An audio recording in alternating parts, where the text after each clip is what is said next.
All right. A very good morning, good evening to everyone who is joining us today. Thank you so much for joining this session. I'm very excited to have a fantastic, highly experienced panel with us to share about where Indian students or broadly South Asian students are applying to college this year. But before we move into panel, I just have a couple of uh, sort of quick things to share. Talk a little bit about what Next Genius is, what Next Genius scholarship program is, and what another interesting tour that we are doing this year.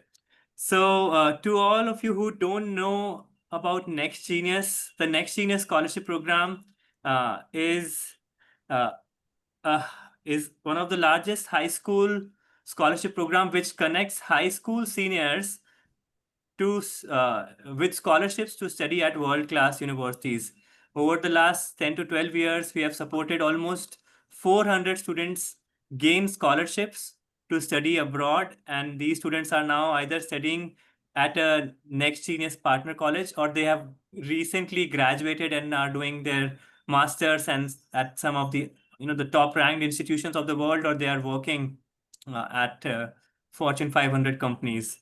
If you are a counselor, please feel free to reach out to me, and I would be happy to help you learn more about Next Genius and share with you on how your students can benefit from our scholarships. If you are an institution or a college, please feel free to reach out to me to talk about how you can become a Next Genius partner and how we can support you with your recruitment efforts or sort of help you find extraordinary students from India.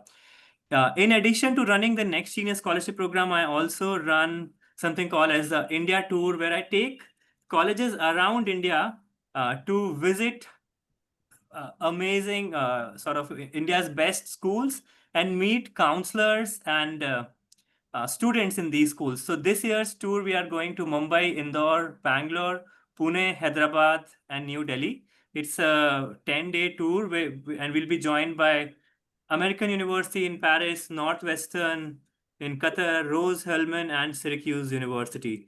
And the schools we are visiting includes this list. We are going to Sri Ram School. Poonam ma'am is here. We are going to be visiting her school.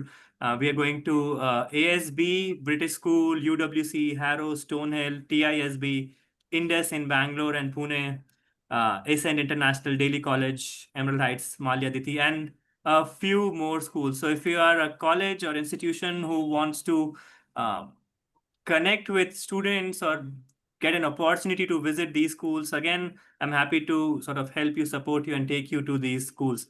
If you are a counselor and if for some reason we are not visiting your school, we also are going to host counselor dinners in these cities, and I would certainly send you an invite to join us for these dinners and get a chance and opportunity to meet these colleges. So that's a little bit about us. Let me quickly introduce my very exciting panel. Joining me today is Amardeep Bhatia, who is a leading independent counselor based out of Bangalore and the founder of College Guru. Anjali Raghbir is the founder of Writers Key, a boutique IEC practice in New Delhi. Neha Arora is the counselor at Kodaikanal International School, and which is a long established IB school in South India. And Poonam Prakash ma'am, who is the head of counseling at the Sri Ram School, Malsari, which is one of the most respected private schools. So in this session, I'll sort of go ahead and ask you questions and invite you to share your insights and thoughts about what's happening, what are the students thinking about. So let's start with Neha. Neha, first question to you is, what shifts are you observing in the destination preferences of Indian students this year? Are the traditional markets like the US and UK still dominating, or are you seeing serious interest in newer regions like Europe or the UAE or Asia? And before you start, please feel free to sort of talk a little bit about yourself, about your school. I think that will give a little context to the audience. Yes. Okay, so I'm Neha Arora and I work at Kodaikanal International School. Like you mentioned, Divish, certainly it's a long established school in Tamil Nadu. It has like 125-year-old institution. In fact, this is a 125th year that we are celebrating. Um, Given that we have a lot of international community of students that come to our school. So we have students coming from Southeast Asia, we have students joining from Britain, US, and other regions as well. So coming to your question that do I see shift in students' study destinations? Yes, of course.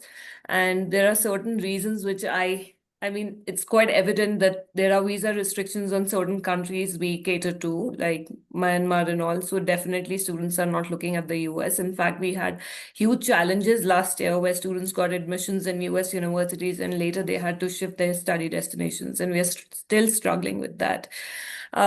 Besides that, there are many reasons that why the shift is happening. The dollar rates are going up, the university fees is going up, and of course, the affordability becomes a huge concern for parents to send to these big four countries.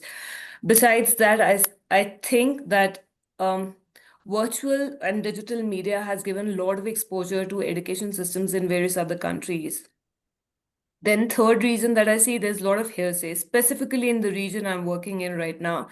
So there are students who went to a variety of schools across the world and globe, and therefore when they connect with the alumni, they get little satisfied and um, they feel secure to explore those study destinations, and that is why we are seeing the shift. In terms of countries, I mean, amazingly, this year we had a lot of students applying to Malaysia as well. So, and Thailand has also come into exploration pathways for study destinations. So, these are new shifts. And otherwise, Europe, yes, of course, and it has always been one of the study destinations, countries such as Poland, Finland. I mean, besides Germany and Netherlands, also, we have these countries where students are applying to. I hope I've answered your question. Yes, absolutely. I mean, some of these are really, I mean, definitely not like the traditional destinations, Yeah. Malaysia, Thailand, Poland, absolutely. Uh, Yeah. sorry, go ahead, Neha. Oh, I just wanted to add, even students are looking at Japan for certain programs, so courses which are offered in English, and like Japanese studies and all. So we had interest in linguistics and all as well. So students are applying depending upon the program that they are interested in. Wow, fantastic. Amardeep, what's your take on this one? So, hello everybody. Great to be here with such a fantastic panel. My practice is a boutique, smaller practice, and we cater mostly to students from tier two, three, and four cities. So, my perspective comes from there. And also, in the past 6 months or so, I've been doing some extensive research on where the shift is happening, and I've been looking at some numbers. So, I'll share that data with you. Maybe that gives us a more analytical perspective on this whole idea. I completely agree with Neha. I think we are seeing, I think it's not about where they're going to choose where Indian students are choosing to go these days. It's not a simple story of numbers going up and down. What we are actually seeing is a huge strategic realignment. And that I think, is because of a mix of changing global politics, economic realities, and interestingly enough, now I see students and families really focusing on what they're going to get out of their education in the long run. So having said that, like Neha mentioned, the big four English speaking countries, UK, US, Canada, and Australia, they're still on the radar. I keep hearing polarized discussions about how it's completely gone, like Canada's completely wiped off of the face of the earth. I don't see that in terms of research, I think, but their paths are definitely splitting. If you take the United States, for example, you might have heard about a dip, but the latest government data from 2025 shows a strong comeback. Okay, so we are looking at, say, a 23% increase year on year since 23-24. And I don't know if you guys read this, but recently I was reading somewhere that now India is the single largest source of international students in the US for the first time ever. I think we've crossed 330,000 students. And why is this? Because of obviously the world class universities, the STEM programs, etc. On the flip side, we see that Canada has had a dramatic drop. There's been a 41% drop since from 23 to 24. And interestingly enough, now we're hearing some humming conversations about Canada making it back on the list. So it'd be interesting to see what that number looks like in a year from now. UK has also seen about a 28% decrease because of the new rules. Australia Obviously, because of the caps on the study permits that they've done, they've also seen a 12% drip. So this whole situation has really opened the doors to new frontier destinations. Neha ma'am is absolutely right. Germany is obviously taking the charge, 49% increase in 2024. Ireland, Poland, UAE, Dubai. Who would have thought Dubai was going to be a major educational hub? That's come up. I think I was looking at the numbers. 43% of Dubai's foreign student intake for 2024-25 was Indian students, right? So that to me is like, and I was wondering how that is. And when I read up upon it, it looks like, of course, it's close to home, it has English programs, it's a safe country, it's a strong job market, there's attractive long-term residency options like the 10-year golden visa. So what I'm looking at right now is, what it's telling us is people are adopting a much more value for money and outcome driven approach rather than just looking closely at one destination. And I think it's a very smart, practical shift, because I think students are looking at this as getting focused on a good return on their overall investment. And I'm very glad to see that they are not only just looking at tuitions, but they're looking at cost of living, opportunities afterwards, etc. So it's not about following the crowd anymore. I think it's about making smart, informed choices. And it's excellent to see that families have started looking in that direction. Yeah, absolutely. I think apart from the the new destinations coming up, and thanks for sharing all those very interesting numbers. We are talking about the cost, so that's my next question now about the cost and affordability factors.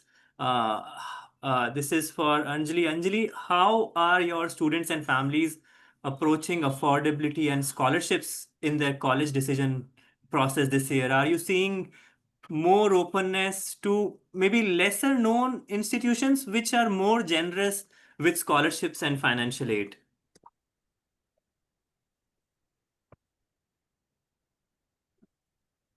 Yeah, yeah. So I'm Anjali Raghbir. I run a boutique independent counseling company in Delhi.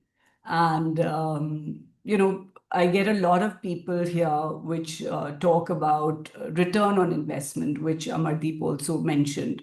And I think it's interesting to see that that conversation has changed so quickly from, earlier I would just do a presentation of costs in the US and UK, nobody would bat an eyelid. But now it's all about return on investment. What are we really going to get? How are we going to repay our loans? How are we going to, if there are scholarships available, where are they available? People are open to state schools as well, which are a much lower tuition than private schools. For example, if NYU is something like $80,000, $90,000, the UCs would be somewhere between $40,000 and $50,000. So there's a huge, gap, and parents are becoming more and more savvy about it. Today, a good US education can cost you anything from 2.5 to 4 crores. And a UK education could be anything between 1 to 2 crores. And I'm not even talking about, the thing about visiting, etc. To your question, Devesh, about how are, students really feeling about scholarships, how are they really addressing it? I think there is still a mindset, at least I feel in Delhi, and that might be very geographically pertinent, and Poonam ma'am would kind of weigh in on this. But I do feel that there is still a hang up for going to the top premium institutions. And unfortunately, they are very picky. And how much can they sort of support the education dreams of so many people? I have had success in the past with smaller schools, I would say, the Haverfords, the Middleburys, the absolutely premium best institutions in the US, which are small liberal arts schools. But I feel the Ivies are still very, very discerning.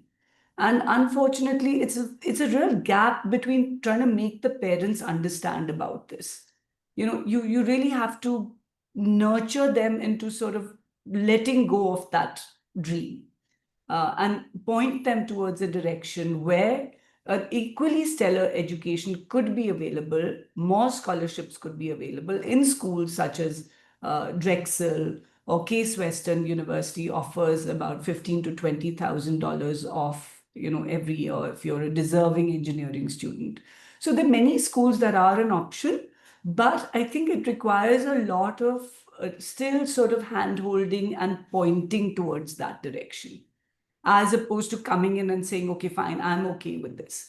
It'll still start with the Ivy bargaining chip, and then you sort of, move downwards. At least that's been my experience. Yeah.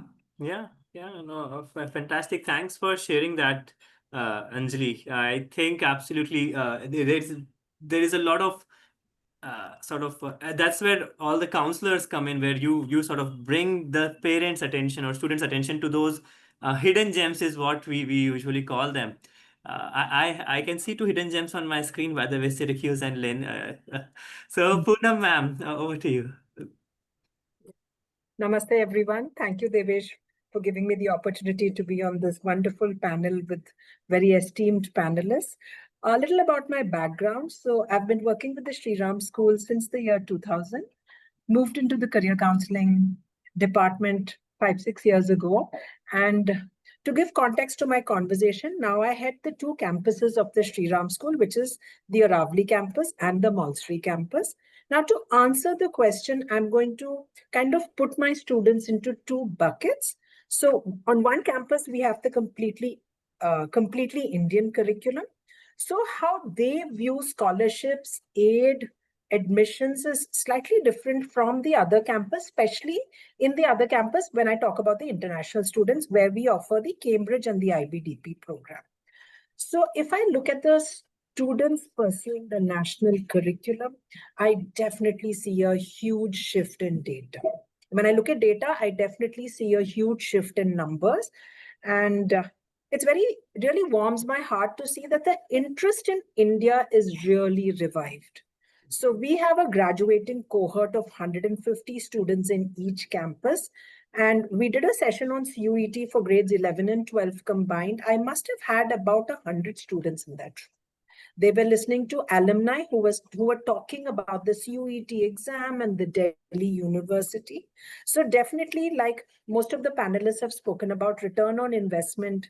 I also want to add the geopolitical situation, the rising demographic dividend of India. So India is definitely an upcoming destination for students pursuing the national curriculum, at least I'm right now talking about just the purview as a counselor of the Sri Ram schools.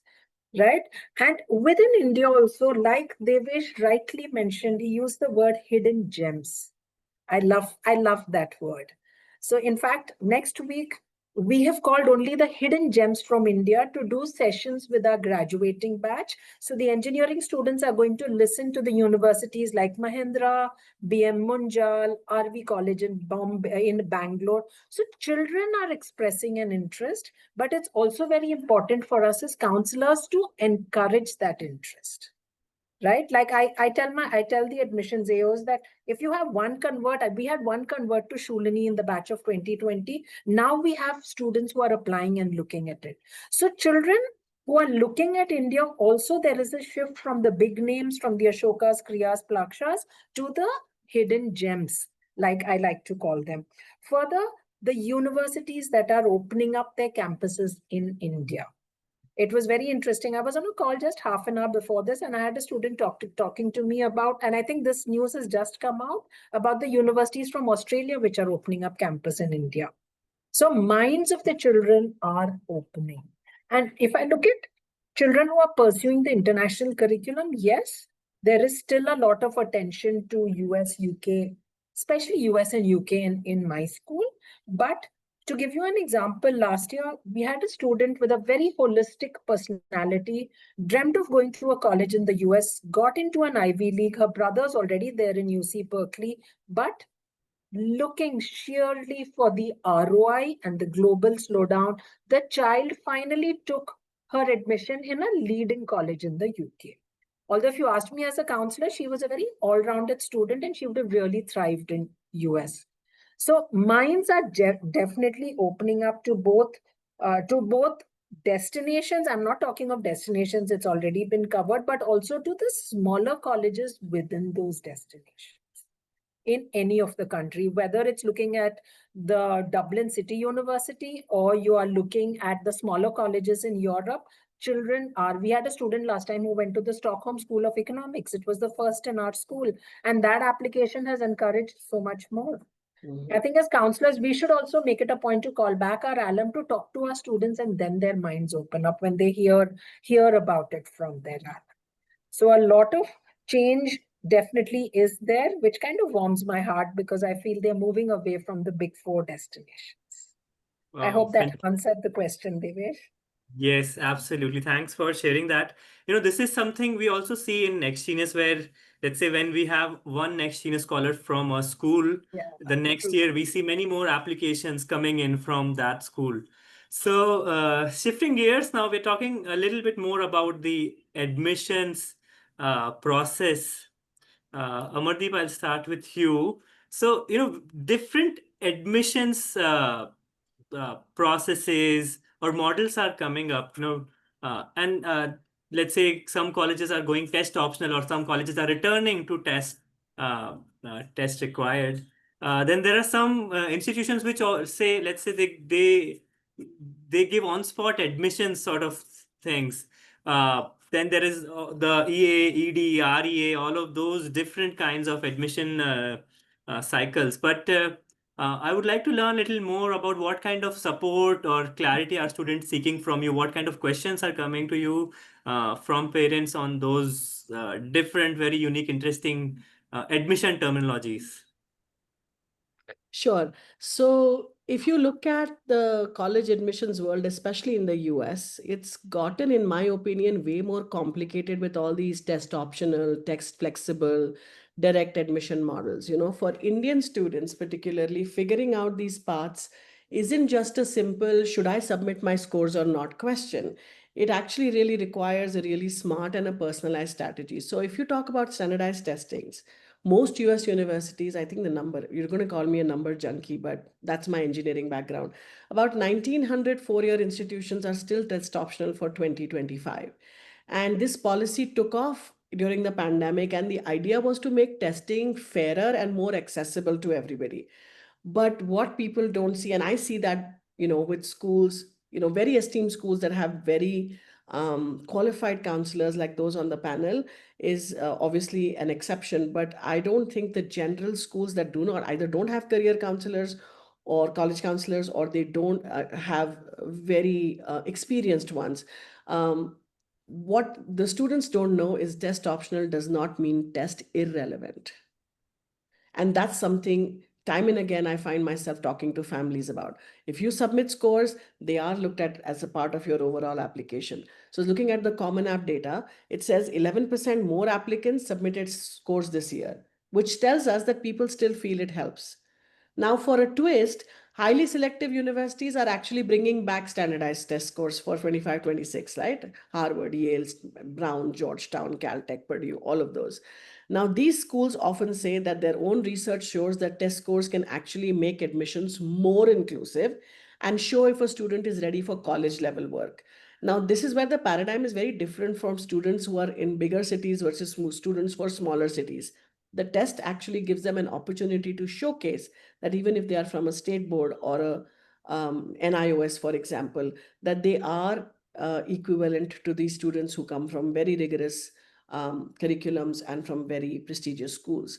Now, the situation is very, very tricky for Indian students, and I think their cultural perspective is very important here.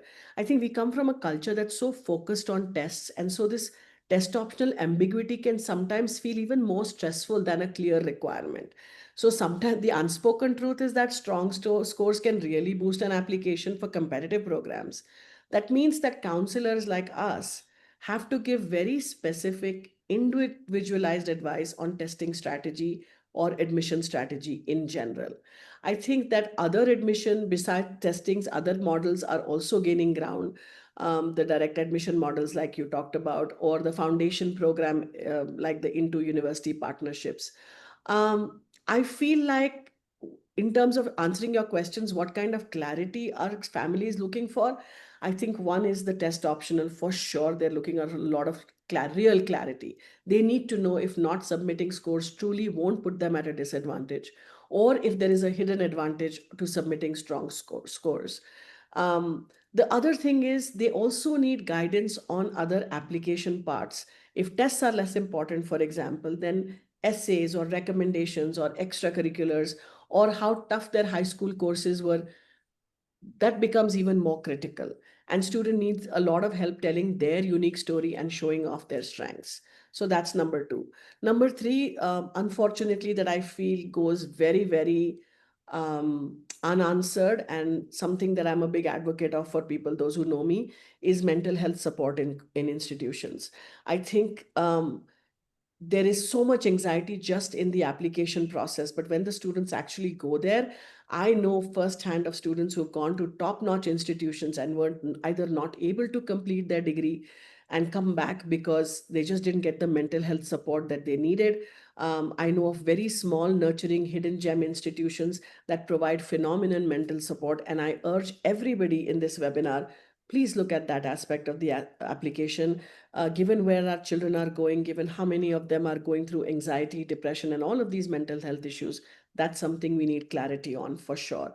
And I think the last one I would probably say is, given the recent developments, I think the clear visa and post-work study work information is very, very important. I think the frequent policy changes in places like Canada and the UK, even the US now, no thanks to the gentleman in power, they create a huge uncertainty. The students need up-to-date, reliable information on visas, on post-study work opportunities. And I think that is where our collaboration with the AOs, it's actually like coming together to make sure that the students who are involved in this process are successful.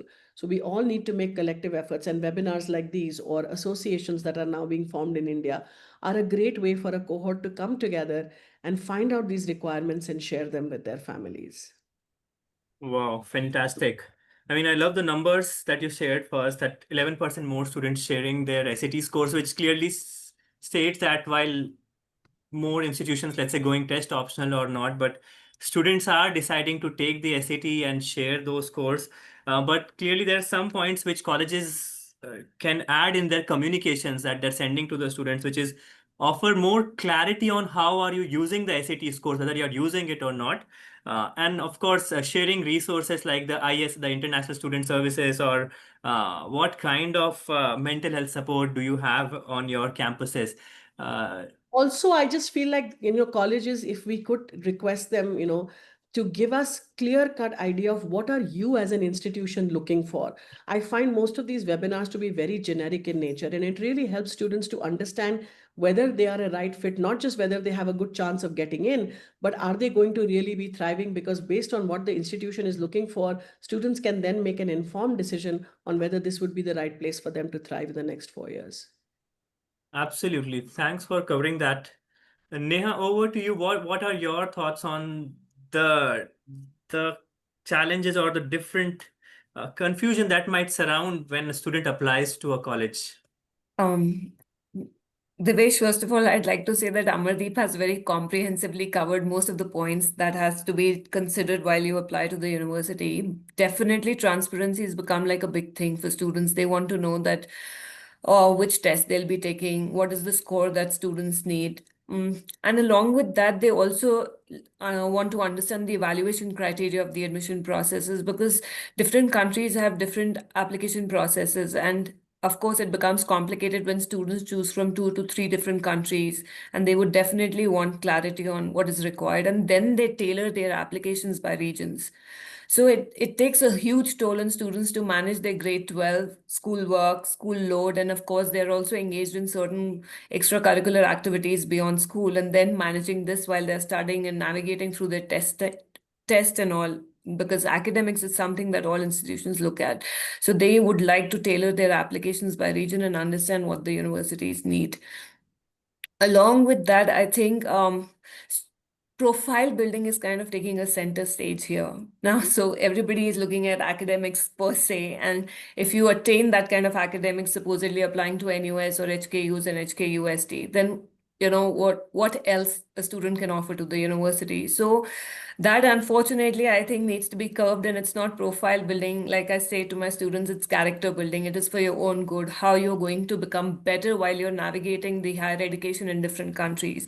So definitely, I think we need to also cultivate a culture where profile building is not, commercialized, but at least we tell students it's character building, which enhances your communication ability to articulate what you want. And also, some of my students have come back to me and say that whatever they learned with me in terms of, amazingly, we had this kind of an opportunity where we built a careers cabinet for students.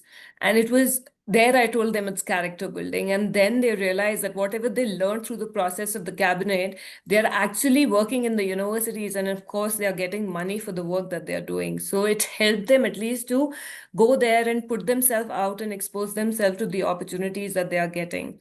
And third, I also think that getting money and aid, whether India or abroad, it doesn't matter. Getting aid has become a huge component of an application process. So children want to know what kind of scholarships they can avail and where they can avail. Like earlier, before we started our conversation, and Ms. Poonam mentioned about a very good point that she mentioned. Knowing her, I know that she's very passionate about neurodivergent students. In the process of competition, I think those students lack in aid. So aid is something that our universities can come and tell us that, this is what they can offer to students. Because of course it's huge. It's like a dent in the pocket when parents have to shell that money out. And these private institutions in India, though they are great, but of course, they're a little pricey. Yeah. Well, And sorry, yeah, you go were ahead. saying something? No, go ahead.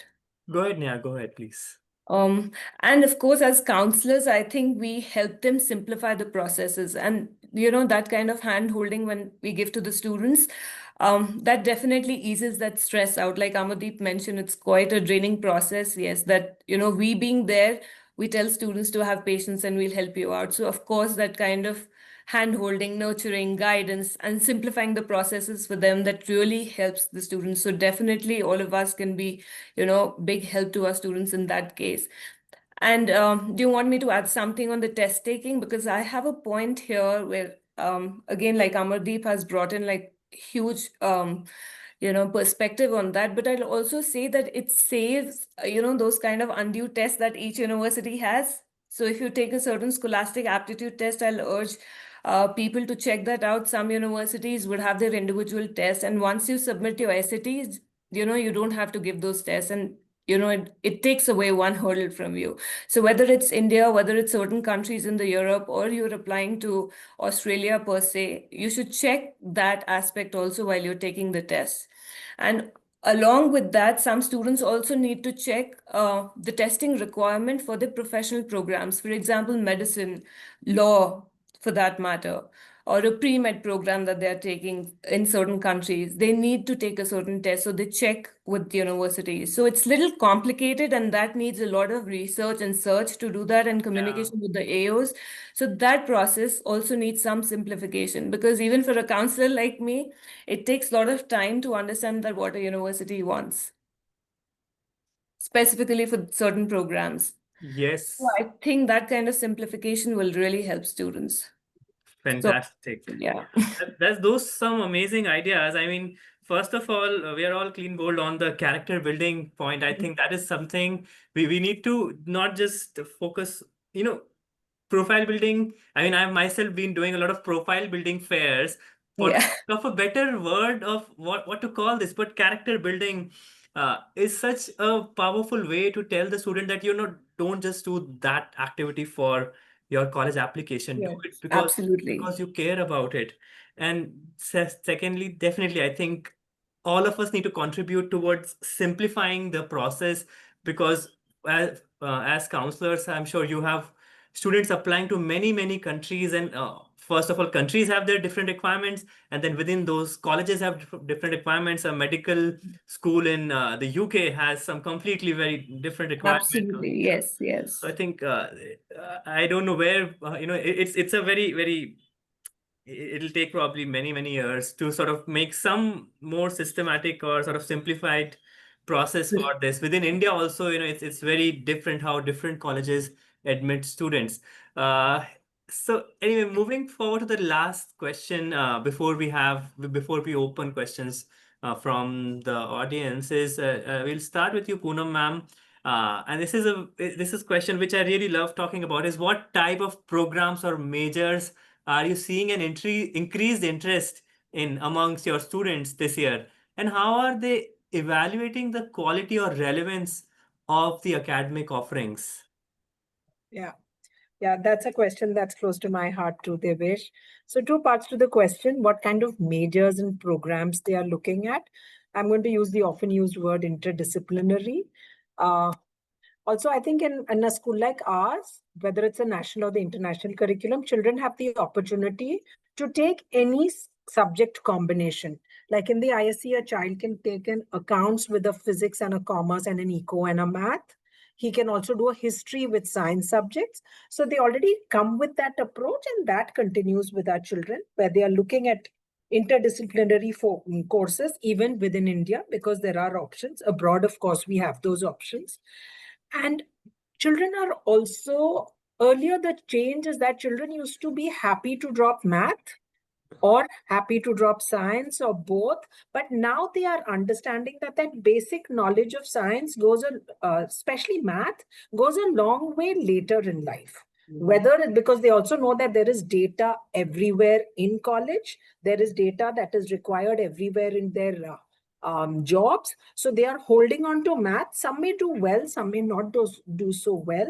And there is a lot of focus on tech because there are so many courses, and they also know that everything is linked to data, tech, AI, machine learning. Even today, HR is all completely AI driven in the bigger companies. Medicine, yes, but very very warms my heart to see that they are also looking at the other options in medicine, which is paramedical options, biochem, biotech, looking at research, researching a college to see what the research opportunities are. Do the colleges get funded research? Will undergraduate students be permitted to do research with their students? Environment and sustainability continues to be a big one. They also look at history, sociology from different lenses, whether they are looking to specialize in archaeology or specialize in museums. A lot of our students also look at those humanities subjects. Now, coming to the second part of the question, which you talked about, how are they evaluating these majors? So within a college, when suppose even if they decide to do psychology, I'm sure most students across the globe do that. They're also getting into the intricacies of the course structure between how a BS psychology is different from a BSc psychology, or likewise for an economics program, right? And what is it that they need to pursue to be able to get, like in Ireland, critical skills? They have started asking questions about that. What should they do to get their visa to be sure that they can stay on in Ireland? And of course, the usual conversations about salary, internships, the job prospects, post-study work options if they're looking at a country, and also looking at reports to see which country is good for which industry. Like Ireland, we know is very good for anything that's related to pharmacology, AI, agriculture. So they are opening their minds to destination, understanding that every destination is important for a certain industry, and hence that becomes more job ready. Another interesting question that they've started asking AOs is about the co-op options. Will I get credits? They know that co-op is not only in Canada, it is in the other countries as well. So those conversation, and they also understand that it is the co-op option, whether you give it the name co-op or you give it the name an internship which bears credits for a semester, they understand that it is a pathway to jobs. Like I know Northeastern and Drexel have really gone up the rankings simply because of their co-op program in the US. That's one big factor, that because the graduates from those universities are way more employable. So these are pretty much the ways in which they are evaluating their majors. Superb. Thanks for sharing that. Interdisciplinary, techie subjects are on the rise. And then when students think of bio and med, they are now more open to the paramedical side, or sort of biotech, those kind of majors as well. And Physiotherapy, yeah. yeah, And interesting addition from your side, which I was not which I found unique, was history and sociology, and for students who are looking at archaeology as a major. But do have you all others also seen some sort of an increase in that? Do you see history is, because I love talking about history and all of those things, but that is also picking up, yeah. Okay, wonderful. Anjali, what are your thoughts on this? How have you seen this? What kind of majors are your students talking about? I think Poonam ma'am has covered it really well. But I think the one shocker that I do find is that computer science is something that people are questioning now. With the advent of AI, there is a lot of ambiguity around the job security that a computer science degree brings. And that to me is quite an eye opener because, computer science was such a coveted major until last year. And I've had at least five meetings, the past month where people are questioning the validity of a computer science degree and actually wanting to opt in for something different. I think that has been quite something which, which has been somewhat of an eye opener. The other thing that I feel that I would like to stress to all students while they do research the major that they potentially want to, and you build towards that major that you want to apply for, it's very important to make them also understand that in countries like the US, you can actually declare your major by the end of your sophomore year, which is a very important part of making them understand that you don't have to limit yourself at 16, 17. You can actually go into as long as you're restricted to a certain school, you can switch around your majors, you can be interdisciplinary if you want, which I think is a very big value to the American system of education. Having said that, the UK and other countries are more streamlined, more similar to India, where you have to channelize what you want to do. And in that case, perhaps shadowing people for internships is a very good way of knowing whether that major actually works for you or not. So I even say that if you want to just go into an office for 5 days, even if you're doing nothing, it just gives you a sense. Like I had a student who was very keen on law. And when she followed a lawyer around, she realized that, this sort of stuff is not what she wants to do. Yeah. So I think job shadowing, and a lot of schools, I think Sriram has a very robust program as well of, internships and job shadowing, which is very integral to establishing a major because we are talking about 16, 17-year-olds. And, that becomes a very key part of sort of molding their mind. And like Poonam ma'am mentioned, the reasons for why they want to go in for a particular, how are they evaluating the major, research opportunities, internship opportunities, cities which offer jobs where, you're qualifying for that major. So they want to choose their colleges according to that. So all of that is now beginning to, I think there's a lot of awareness also, not only of the child, but also of parents. Parents, more than the child, I think the parents are very involved with this process of selection of colleges, which is fantastic. I mean, it's very educative, it's very collaborative, I would say. You have to sort of collaborate with the parent and, figure what you really want to do. And of course, as mentioned, the 3-year OPT in the US is very, very important for STEM-based courses. And that is definitely, even there are courses in economics today which offer a STEM program. So people are very savvy about that. Having said that, of course, rules could change in the US. We don't know. But as of now, as the rules stand, people are opting for more STEM-based programs. Is definitely something I would say. And of course, interdisciplinary is great, which is like eco and psychology. I find a lot of people going in for behavioral sciences because that's something that straddles both. So they're happy to take up economics and psychology, which is again amazing, I think. So yeah, that's my 2 bit for that. Oh, fantastic. Can I just So, add something, yes, Devesh? yes, Yeah. ma'am. Thanks, Anjali, for pointing out that bit about internships. Yes, we do have a robust internship program, but I think if anyone watches, if anyone from a school which does not have a designated career counseling cell watches, I think the teachers should encourage students to do internships. We had a student who thought of medicine, and the minute he interned and he saw blood, he decided, oh, this is not my calling. So that's how powerful internships can be. And we must try to implement it, even if it's not a school with a privileged career counseling cell. Thank you. Devesh, may I take the liberty of just Yes, adding a please couple of feel things? free. Absolutely. Yeah, I think that this is so well put by both Poonam ma'am and Anjali.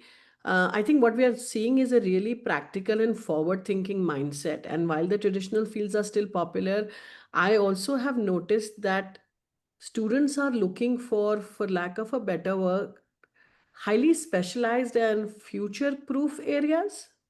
Yeah. And I'm seeing a huge jump in the demand for programs that mix technology, business, and even creativity. Yeah. So if you look at programs that, even liberal arts with maybe like a practical edge, for example, combining AI with psychology or robotics with ethics. Recently, I had a student who wanted to apply for robotics with public policy. So you see a lot of you see a big move towards mixing foundational knowledge with modern relevance and direct job skills. The other thing that has come to our notice from smaller cities is the increase in demand for short-term courses and micro credentials. I think that quick-based, skill-based certifications in areas, for example, cloud computing or digital marketing, we see that those are gaining popularity, and many international students are now adding these micro credentials to their traditional degrees to boost their job prospects. And I have some counterparts in Europe who were telling me that students will go and to their universities either in their own country or in neighboring countries to do these micro credentials because they see a huge boost in their resume and their readiness for the industry. So I think that shifts is the future proof careers are picking up steam.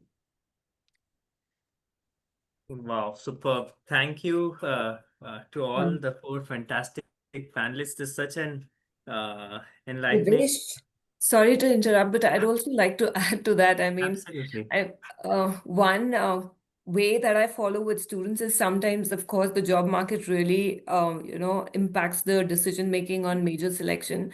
But also sometimes I see that students are really not aware with what they want to pick up. In that case, I do one activity with students, and I call it as program review. So what happens in that we take them through some, unconventional majors and discuss what are the pros and cons about it, how long they'll take to get into the job market and things like that. And also make them aware that what unconventional career prospects they can come up with. So today only in the morning we had a very interesting discussion where a student wanted to pick up economics, and she's been talking about it since 1.5 year. And she was telling me certain things that she's doing which showed me her bent towards English and linguistic studies. And then we took her through the course structure and all, and I came up with a list of 5 to 6 career outcomes. And then she said, I'll think about it. And later we had a conversation in the evening, and she was sold out on doing English because that was her area of interest. And like she was doing a very interesting assignment on mathematics and linguistics. So, I mean, sometimes students need that navigation to find out that what else they can do besides there's certain conventional form of majors that they are picking up, like everybody mentioned about computer science, psychology, economics. These are very popular majors, but sometimes that kind of work with students can also lead them to pick up certain other majors. Fantastic. Superb. So we're almost coming towards the end of the session, and I just want to make sure that we take up a couple of questions before we close. But before that, let me just thank all the four fantastic panelists for being so transparent and for sharing your thoughts and wisdom with all of you. I'm so thrilled and excited that we had all of you here today. Uh, I have some questions that I gathered through the registration form, and I think I want to ask those first before we have the Q&A. So the first question is, and we'll try and be as fast as possible so that we can take as many questions as possible. Yeah. What are the three factors determining how a student and a parent chooses their institution abroad? Top three factors on how a student decides where to go. Anyone who wants to take that? We heard a few things already, but anyone wants to sort of talk once again about that? What I heard first was outcomes was number one. I think outcomes, where do we get jobs? What kind of job outcomes could be there? What is the OPT outcome going to be like? Anything else that comes? Also, if the child wants a very, very academic focused orientation or an all-round orientation, so that would be a huge deciding factor for us. Okay. How deep the pocket is, of course, we've spoken about that as well. Yes. And Yeah. also the outcome, whether it's research, whether they are, wanting to pursue sports alongside their academics, and how much importance they give to sports. Yeah. So what I take from here is outcomes, academic rigor of the program, and the how much does it cost, or at the end of the day, what do they need to pay for it? Yeah. But anything else on top of your minds on this? For me, Climate, Go ahead, please. Yes. I said small class sizes, big class sizes, climate. Can someone survive Okay. without the Yeah. sun? Can they stay in Canada without seeing the sun all year, almost all years? So those are also important questions. Yeah. Yes. For me, I think the one top, aside from affordability and outcome, has been proximity to loved ones or family. Given the uncertainty of the political times that there are, families do want to be closer to either locations where they have friends or family around for their students. Yeah. And I think ranking is definitely also still a reckoner. Even though we want to move away from the ranking game, it still, I think, plays a part. Yes. If you're choosing between two institutions, you will always try and sort of find reasons for the better ranked one. Absolutely. Neha, Yeah. you wanted to add? Yes, Yeah, please. I wanted to add student security is also like a big criteria for parents to choose where they're sending their students, where they're sending their children, sorry. So Yeah. yeah, that's kind of a concern for the parents. Mm-hmm. Yes, I think safety, security, food, all of those factors. Parents are more keen on putting that as their priority. Yes. So next question is, interesting question. Are school visits a thing of the past? Because schools seem less interested in scheduling appointment these days. So is there something that you want to add? No, Poonam ma'am, Neha, you, from a school's perspective. Um, Okay. So yeah. School visits aren't a thing of the past. I think there's been a lot of conversation in all counseling groups about how we need to plan our visits, especially if it's a big fair. And also, sometimes we know that if a school comes, we know our students will not attend because we don't make any of the sessions compulsory. So, what we've started doing is we've been telling universities, we as a team will talk to you, understand, and then we are equipped to take that information forward. Yeah. So, school visits, I will definitely not say that is a thing of the past. I think as counselors, we need to plan them in a way that sells. Absolutely. Yeah, I think I echo that because I've been someone who have been working on running these kind of tours for colleges.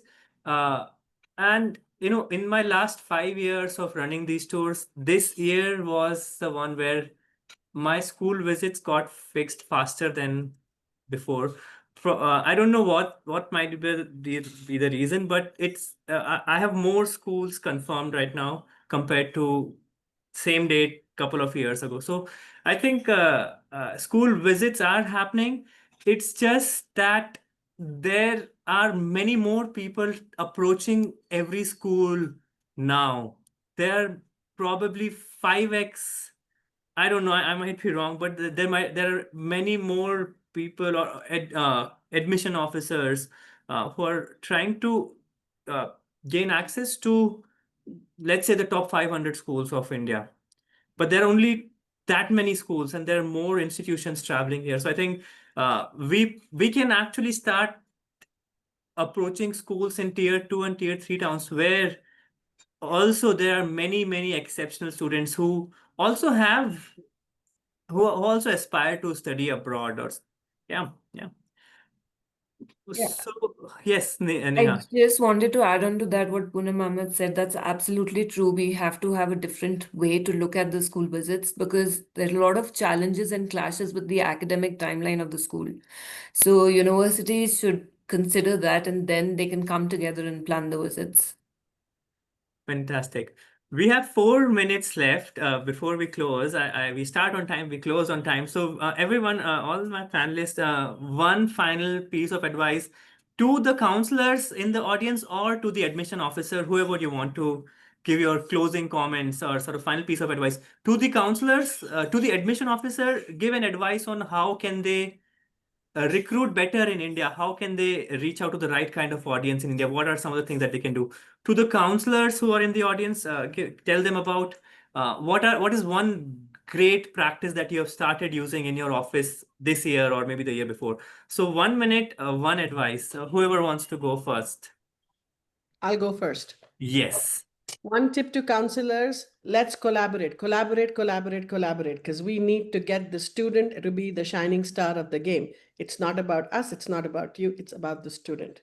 So collaboration 100%, it's getting so much better in the last couple of years in India. And I think that's the only way to move forward. We are all in this with the same intent to make sure that our students reach great destinations and they may have good futures. So that's my one and only tip. To the students in the room, ask questions. No question is silly, no question is small, ask questions. And to the admissions officers in the room, please, I know that logistics allow you to only visit a certain number of schools.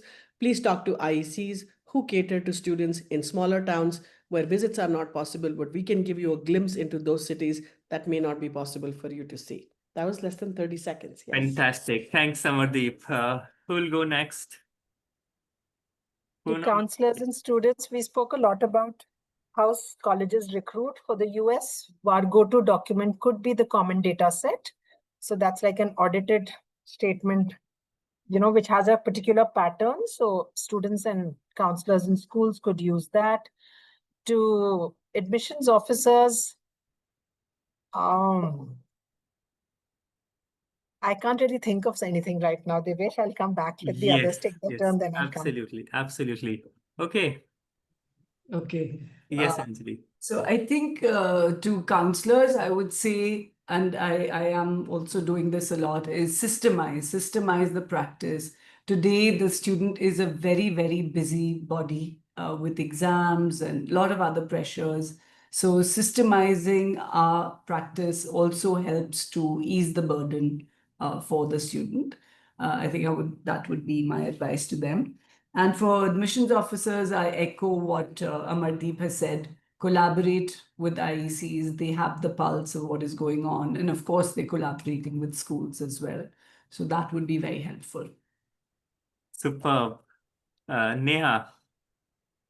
I tell students that they should think about skills and not just degrees. I mean, and a lot of students now come and say that I want money and I want to go in that profession only. So they should think what they're passionate about and how they will inculcate skills. And I think all counselors are doing phenomenal job. And like I echo with the sentiment that they should come and collaborate for the students' benefit. And for AOs, I'll say that come together as a team and, then we can plan better school visits and we can have better conversations. Yeah, I want to finish that by saying for AOs, we'd love for universities to mentor our students in the area of research. We've started an in-house something, which is a very small initiative. But if our students were to be mentored by professors from your universities, we know the work that will come forth will be genuine and of good quality. At least it will be genuine. Good or bad or really good is different. It just depends from student, but at least it's genuine. So that's something that I'm really looking forward to collaborating. Superb. That's a great opportunity. I'm sure many colleges would find a great way to work with the students at the schools. So once again, thank you so much, everyone, for joining the call. Thanks, Amardeep, Anjali, Neha, Poonam ma'am, for joining this panel, for spending your time with us. Thanks to all the admission officers. I can see Amy from Tulane, Denver from Syracuse, Hector from Lane University. Thanks for being with us with your cameras on. Everyone else who is also here, thank you so much. It was a pleasure to have you all here. We'll share the recording with you, and if there are any more questions, I'll be very happy to take these questions to the panelists via email and make sure that I get back to you with their responses. Once again, thank you, everyone. Have a great evening or a great day. Bye. Thank you, Devesh, for having Thank us you. and curating this panel. It was a pleasure being here. Thank you so much. Thank you so much, Divesh. Thank you, everyone. Bye-bye.